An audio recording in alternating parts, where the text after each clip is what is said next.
दुर्गा माँ के द्वार पे जोड़ू मैं दोनों हाथ, माँ जगतारण राखियो हम भक्तन की लाज, माँ जगतारण राखियो हम भक्तन की लाज। मैया के दरबार में दुख दर्द मिटाए जाते हैं, दुनिया के ठुकराए लोग यहाँ गले से लगाए जाते हैं, दुनिया के ठुकराए लोग यहाँ गले से लगाए जाते हैं। या देवी सर्वभूतेषु शक्तिरूपेण संस्थिता, नमः तस्यै नमः तस्यै नमः तस्यै नमो नमः। या देवी सर्वभूतेषु दुर्गारूपेण संस्थिता, नमः तस्यै नमः तस्यै नमः तस्यै नमो नमः। या देवी सर्वभूतेषु क्षमारूपेण संस्थिता, नमः तस्यै नमः तस्यै नमः तस्यै नमो नमः। आज बड़े ही सौभाग्य का दिन है कि आप ग्राम भीड़ी वासियों ने जस गायन सम्मेलन के माध्यम से माँ भगवती की असीम कृपा की धारा को प्रवाहित किया है, और इस धारा में आप हम सभी लोगों को, हम सभी श्रद्धालुओं को अपने अपने पापों को धोने का सुअवसर प्रदान किया है।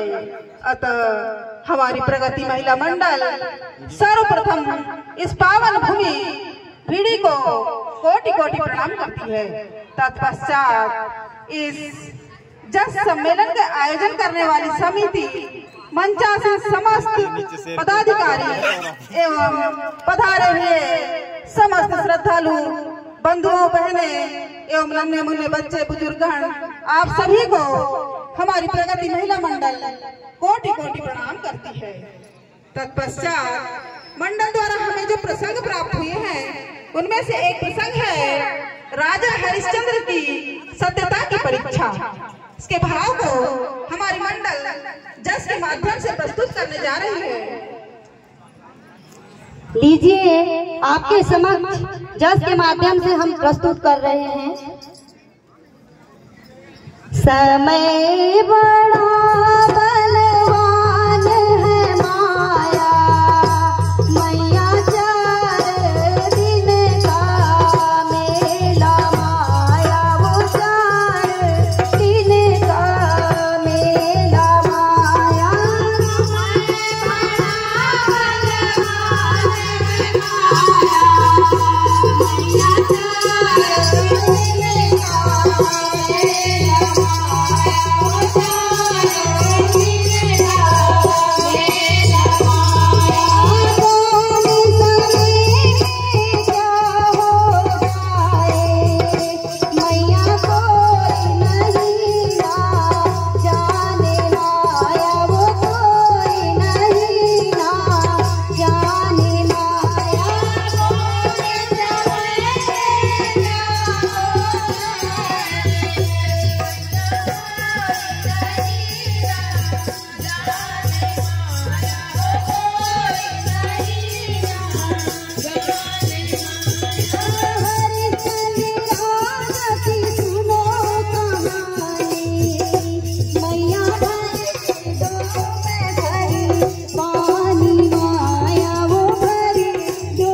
समिति के नियमानुसार द्वितीय स्वतंत्र झांकी प्रस्तुत है।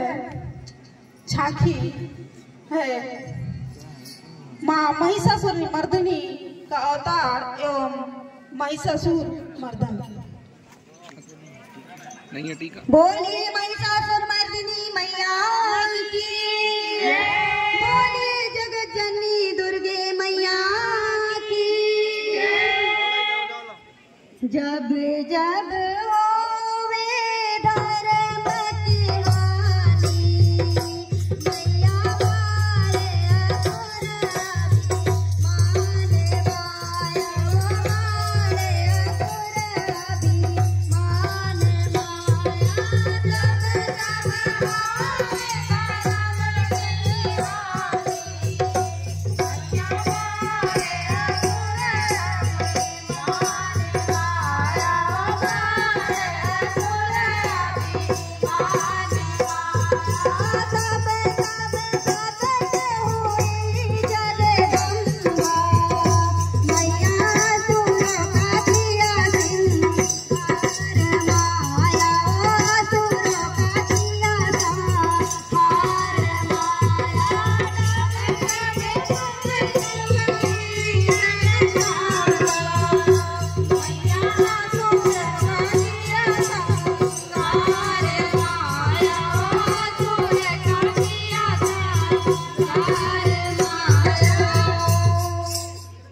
जगत जननी दुर्गे मैया की। मैया देहो दर्शन जगतारिणी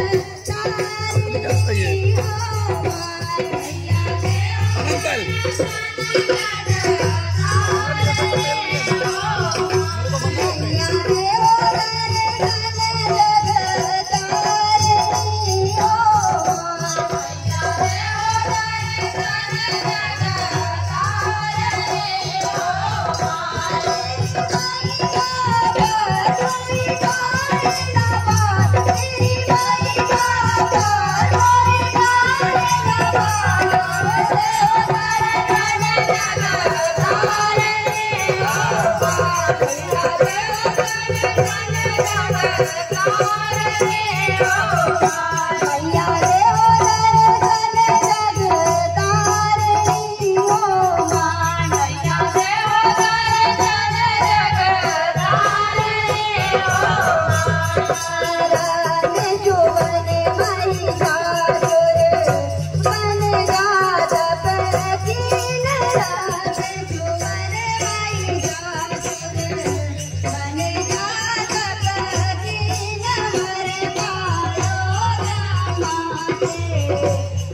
Thank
you.